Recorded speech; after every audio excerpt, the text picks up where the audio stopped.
right, ready? All right, I ran back into Tila. What's up? Not much. I got into Beacon Hill Shelter. I'm sorry. The last time we talked to you, you were in the hospital. In the hospital. That was the last interview? Right. Okay. And then you came out, and it was only about a week, and then you got to Beacon Shelter? How did that go? Yeah. Well, the last time you talked to me, I was in the hospital for quite a while, and then I got out, and then I had to go back in. Oh, that's right. You did go back in. Right. Okay, yeah. Because I talked to you so much, like, with outside of these interviews. I'm, like, trying to, like, remember. Because my kidneys aren't functioning properly. That's Right. why I looked the way I looked. But, and is that why you were really swollen? Right. Okay. And your face looks a lot less swollen now. Right, yeah. Still a little puffy better. under your eyes, but it looks a lot better. My eyes keep swelling up. The puffiness underneath, yeah, definitely see that. But you look a million times better. The shelter helps a lot. If I was on the street right now, I would be back in the hospital. Really? Now, talk a little bit about the shelter. It's a positive thing for you? Yeah, it's a positive thing for me. Now, when I first got here, there was a lot of negative things like using on the floor, people, using wherever in the shelter. But they want to shut the shelter down. The mayor does. Yeah. So, the city basically, because of the different things that are going on, the negative things. So, they've come up with a lot of new rules, like you have to have your area clean. There's not allowed to be needle caps, any paraphernalia whatsoever, any drugs, any of that stuff out, because they were finding a lot of that stuff. I'm actually okay with that. I think that's kind of good for you guys. Is. You don't need to be. That should be like a safe spot for you guys without having to see all that stuff. We shouldn't have to see what we see on the street. Yeah, inside of there. 1,000,000%. So I'm actually okay with that. Now, you saying how it gets a lot stricter. We were just talking to Julian. He just got kicked out till Friday. Right. So that's what they're doing, huh? Yep, it was 4 hours out before. Now they're doing 24, 48, 72, 3 strikes, and then after 72, if you get in trouble again, and this is like in a row, you're done. And they've never discharged a single person from the shelter. Wow. So they're saying they're like for not following the rules. Yeah, well, they were saying this is almost like a safe injection spot, and which is illegal, and that's why they were like going to take the funding pretty much. Basically saying, that it's like, like what do they call them? Shooting galleries or something like that. Yeah, safe injection site, shooting galleries, And they're illegal in Pennsylvania, so you can't have something like that. Yeah, I was actually I had about a 20-minute conversation with your mom about why they're illegal and all that stuff. But the Dale, who's the one that runs everything, he has come up with a lot of different rules, but I agree with him on it. Like the bathrooms, there's blood all over the walls, all over the floor. People aren't cleaning up themselves, leaving random stuff. And the people that are funding the shelter had come and saw all that stuff. I get it. And they're spending a lot of money, Yeah. to keep this open. So they came back yesterday, and I guess we did good. But the night before, one of the residents passed away. He overdosed on his bed, which was bad. Yeah, I was talking to his like really good friend was out here yesterday. I was talking to. He was devastated about. It's people in active addiction are inevitably most likely going to die at some point. But you don't prepare yourself for it when it happens. Right. I'm going through that with Amber, seeing her in the hospital. There's underlying issues, like he was Narcan 3 times, like one of the supervisors said, they are used to just Narcaning people and them just coming back on the brink of death.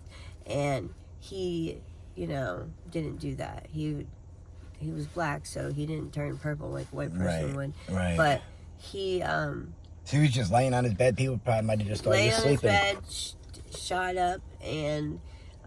he still had the tie and the needle in his arm. Oh, so, wow. Whatever he did wasn't normal stuff that we get or something, but they said that there's some kind of new stuff coming around. I hear that too, but I don't ever know like what to believe and what not. But I hear there is a stronger now than fentanyl opiate down here.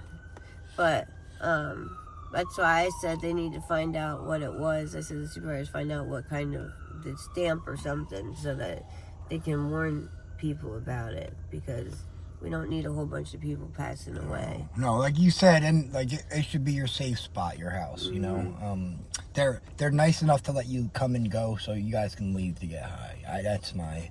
Well, the other thing that we have a problem with is people and their food. You're not supposed to take food up to where you're at, except for snacks or something. People are bringing food up there, and the one kid just. You go to around his bed and there's just crumbs and spilled stuff all over the floor. Cereal just pulls dumped, and and they're trying to keep it cleaned up because they don't need rats and mice and bugs, and they just sprayed today for bugs, and they've been having a lot of the newspaper in there and the news, like different things for the shelter to keep us open, to like show that it is clean, and so they don't want to lose their funding. Yeah, I was hoping maybe if I get my channel a little bit bigger, I could talk them into letting me do a walkthrough with the videos to show everyone. I think they'd probably let you.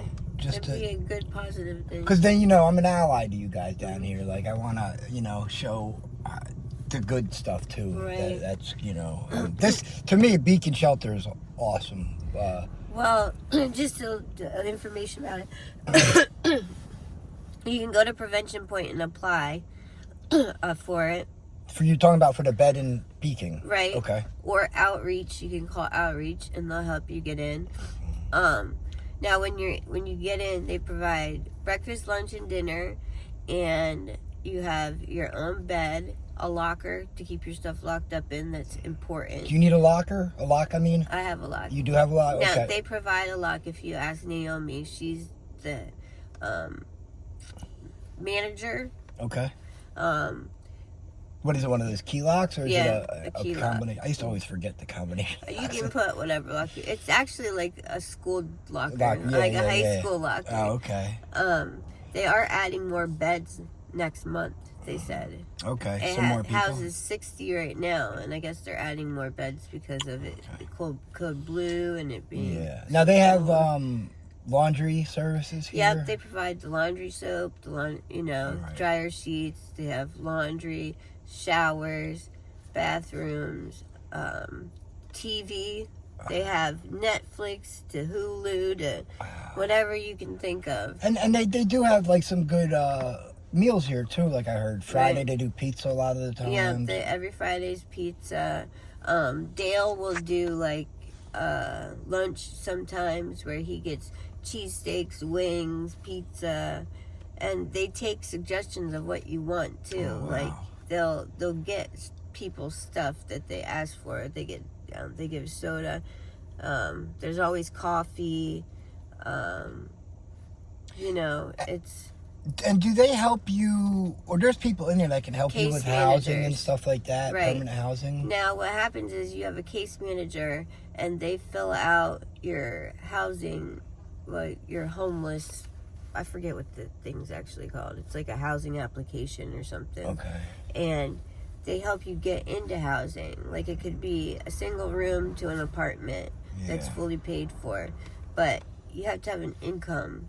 Because if you don't have an income and you go into an apartment, it depends on which program you get into, basically. So we have to like disability or something like that? You can get disability, Social Security. You can actually work, Oh, so you can work at those places once you get oh, that's awesome. I didn't know if you weren't be allowed to work or if you had to pay more rent once you started working. I'm not sure how it works. Like I said, it depends on the program that you're in. Now, have you started for housing? Have you signed in? I've filled out my housing. It's a housing assessment. That's okay. And what we're going to do, they help you get your birth certificate, your driver's license, or your awesome. ID. They help with applying for disability. They help. They'll do anything for you. They take you to doctor's appointments. They take you, to other types of appointments, anything. So it is a really big help because they provide transportation and all that stuff. It sounds like they have a lot of services for you guys to take advantage of if you need to use them. Yep, there's nurse practitioners that come in, wound care comes in. Oh, wow. They have all this stuff. Yeah. That's why we don't want it to close because... Yeah, now it's time to tighten up. Right. And a lot of the residents need to take it more seriously because I think that they think it's a joke. Yeah. So they're trying to wean out the bad ones. Sure. So that are going to affect the funding and keep the ones that actually give a shit. Yeah, that's why I kind of just yelled at Julie and I'm like, come on, get your shit together. Don't get in trouble there. He's young and cocky. So young. Yeah. Very cocky. Yeah. I know. And he's a hardhead to talk to sometimes. Right. But he's so young, and I think I was cocky at 19 years old too. Mm-hmm. I remember meeting him under Emerald Bridge. He was picking up scrape bags off the ground, empty bags off the ground, and eating them because his parents kicked him out. Yeah. He's got a hard. After his mom passed away, he had some hard times. But he's a downright good kid. When you're in addiction, you think you're all that, big, a badass or something, and get cocky. You can tell from a person that's sober to a person that's in active addiction by just their attitude. So. Plus, he's got youth on his side with being cocky. I think we were all a little more cocky, and sure of ourselves at that age. We haven't gotten, life hasn't fucked us yet, and beat us down, But I hate seeing someone that young down here.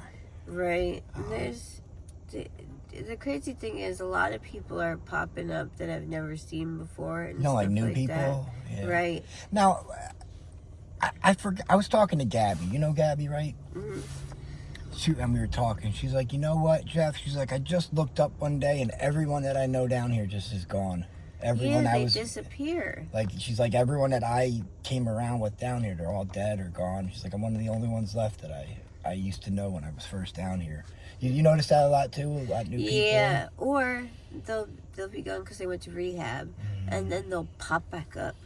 Yeah. And there's a lot of them that do what I used to do is I'd go to rehab, lower my tolerance, and then come back out. Go to detox. That was my MO for years. Yeah. And once I ran out of money or whatever, couldn't do nothing, I'd go to rehab. Or they'll go to the hospital. Yeah. And they'll be in there for months because their wounds are so bad.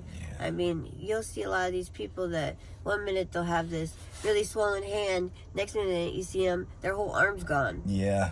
Because they're having to remove appendages and stuff, and it's crazy. It's serious what this trank is doing to you guys. It's not even. It's killing me watching what it's doing to you guys, man. Right, the drugs are not drugs anymore. No. The naturalness of it went away. Well, that's what I was talking to your mom about. She's all. I talk to her a lot. You know that. And,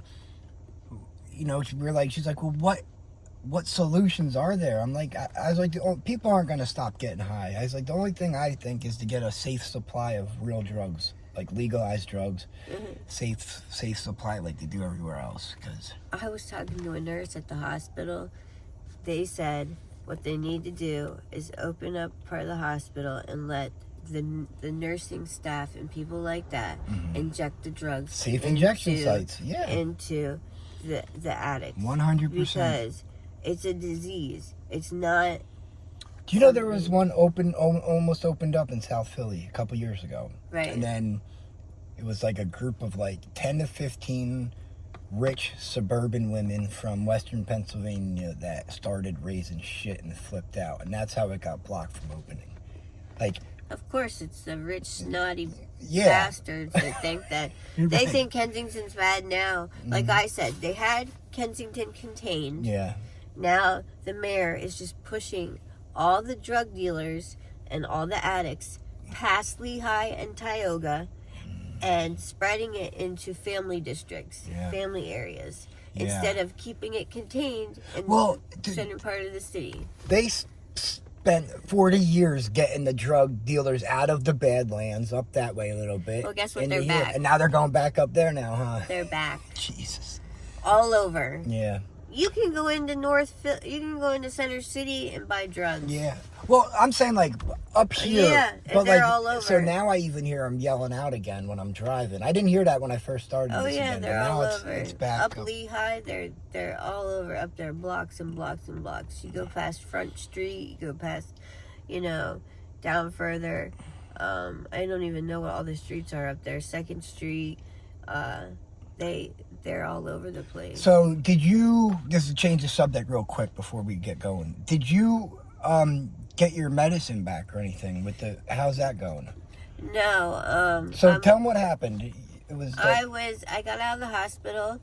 I was down at Orleans and Kensington, and the first of the month, the mayor got put into office. Well, she sent the cops down to kick all the homeless people off of the corners and the streets, and the cops threw out all of our stuff, and they threw out my medicine, a lot of my paperwork, all that stuff. Yeah, stuff you really needed at that point. Yeah. They don't give 2 craps if you live or die. They're telling people that they have all these beds in the shelters and stuff like that. Well, I talked to my case manager.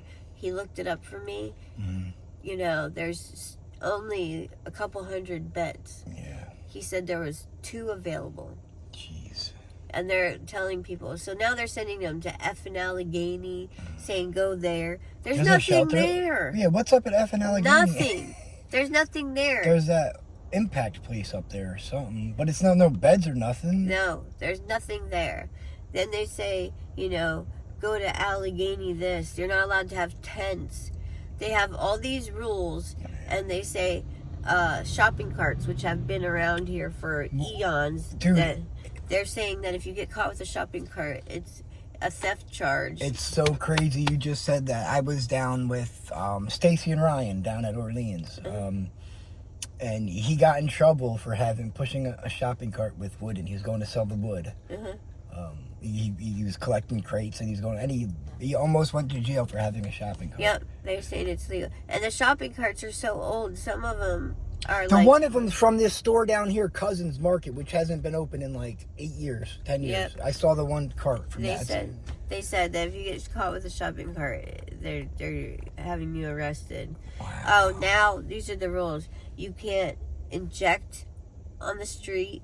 You'll get arrested for that. You can't have needles unless you have a card. The needle exchange card or whatever. Right. Yeah. So make sure you have one of those. You can't have a shopping cart. You can't have a tent. You can't have any trash around you. You're not allowed. They say something about food.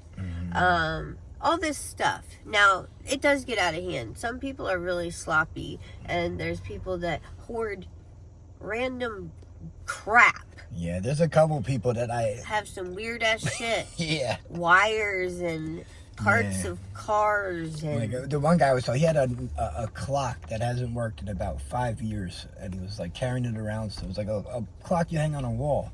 Yeah, they keep the most random weird shit. Yeah. But so are you going to be able to get back to the doctor to get how's your health feeling like? I'm still with the kidney stuff? right now. I'm not feeling the greatest because there are a lot of people are sick with that Shingella or whatever it is. We have 2 people up on the floor right now, and so we're wearing masks and stuff. But my stomach's been bothering me a lot. But there's a nurse practitioner's coming in, and they're gonna take care of me because they're basically like a doctor. Right. So just bring it up to her. Tell her you need that medicine back. You know? Because there was a medicine to go to get the swelling away. Yep, right? they wanted me on antibiotics for a long time. Yeah. So and steroids. And now, if you're here, you can keep the medicine here. You don't have to worry about. So my it's just case important. Manager holds it. Like right now, my case manager has my ATM card. He has my food stamp card. He has all that stuff, so it doesn't get stolen. So you can actually, a lot of people use the food stamp to get money, but you can actually buy food. I feel food a relief now. when you're on the street you have this anxiousness and anxiety and like always worrying about stuff. And in here, I don't have to worry like that. I don't have that. Well, you know, you have a and safe that spot. ages you. You know what I mean? Yeah, you have a safe spot, man. Right. A safe place to go. That's important. Yeah, a lot of people are like, "Where have you been? Why aren't you out here?" There's no reason to be out like that all the time. I would hit people and basically I would shoot drugs into them basically. Yeah. And that's how I made my money. So, which I still do to an extent, but